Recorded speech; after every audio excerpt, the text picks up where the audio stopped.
Now I'm going to show you the process of putting antifreeze in your bike.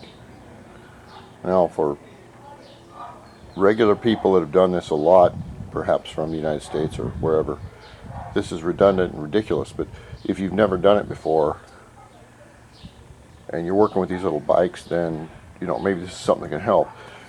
I've got 50%, or I'll just say I have a known quantity of water. You don't have to be perfect, it just has to be close. I'm going to probably fill it up another 3 inches. I'll take the antifreeze, and I have the camera in one hand. Make sure that the antifreeze is just not old. Antifreeze can come in 2 different ways, and you got to be careful about that. They didn't used to be like this.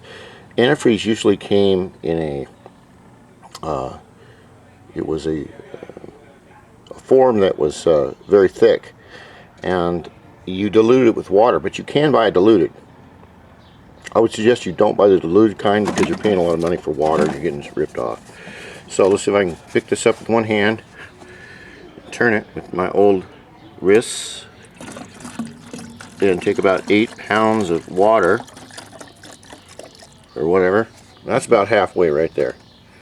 Now I'm not going to touch the rest of this for right now. That's about 50-50, or 1-to-1 of antifreeze and water, and you would like to use the water you buy at the store. Now the next part of our phase is, which I use a battery. Now this battery I've had to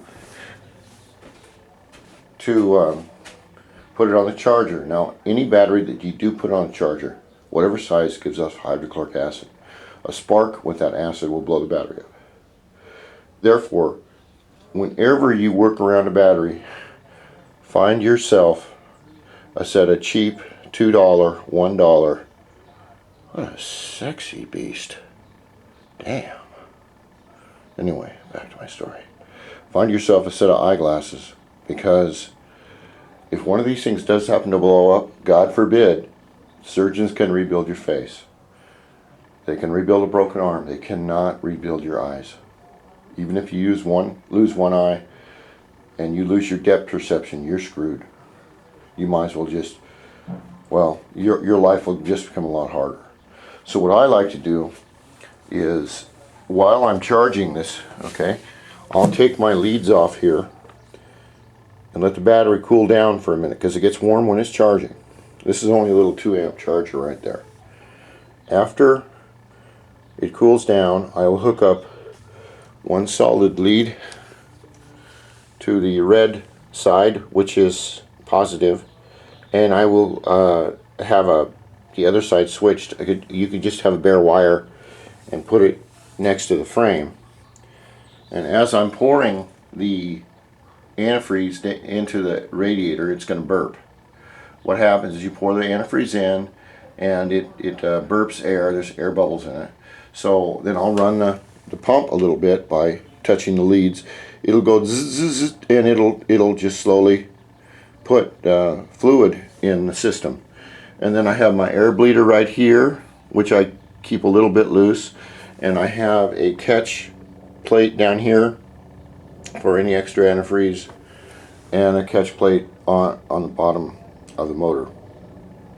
I would suggest that you always wear glasses while you're working around a battery, any battery, and that as soon as you get done using any type of antifreeze,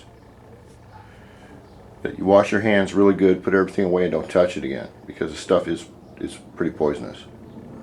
And this is going to take a while, so I don't know if I can do it two-handed with a camera in the deal, but I'll take that little bottle, you saw it right out here,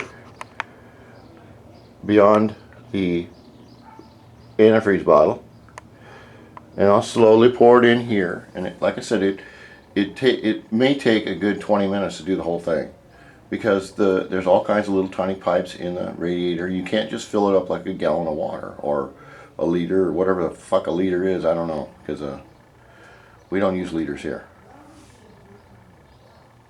Someone could tell me, well, it's this big a liter engine, or it holds this many liters. I would not have a clue what you're talking about at all. We do everything in inches, imperial system standard. That's what we use.